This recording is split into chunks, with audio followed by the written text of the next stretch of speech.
কিরে আশরাফুল, তুই তো তোর মহাজনের লগে ড্যাং ড্যাং করে আমার চাকরি ছাইরা দিয়া গেলি গা। আরে এখন কি অবস্থা, এই গ্যারেজে কামলা দিতাছস? আরে কি যে কন্যা মহাজন, ওস্তাদে গাড়ির ব্যবসা লাভ হয়ে এই একটা গ্যারেজ দিছে, আর এই গ্যারেজের ম্যানেজারের দায়িত্ব আমারে দিছে।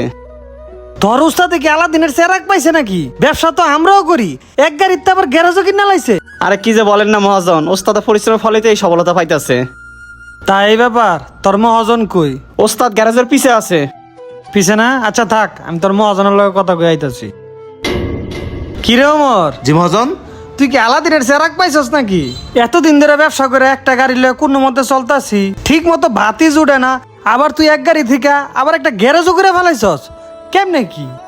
শুনেন মহাজন, আপনি তো আমার চুরির অপবাদ দিচ্ছেন। আপনি বলছিলেন আপনার ক্ষতি করে আমি নিজের গাড়ি কিনছি, কিন্তু মহাজন আমি প্রমাণ করে দিলাম চুরি করে বাটপারি করে কখনো সফলতা অর্জন করা যায় না। আসলে পরিশ্রম এবং সততা দিয়ে কেবল সফলতা অর্জন করা যায়। আমি চুরি করে আপনার ক্ষতি করে যদি আমি গাড়ি কিনতাম, তাহলে আমি কখনো সফল হতে পারতাম না, আমার ব্যর্থতা নিশ্চিত থাকতো। কিন্তু আমি সততার সাথে কাজ করছিলাম বিধায় আমি আজকে দুটা গাড়ি কিনতে পারছি, একটা গ্যারেজ দিতে পারছি। মহাজন, পরিশ্রম আর সদিচ্ছা থাকলে আল্লাহর রহমতে সফলতা এমনিতেই আসে।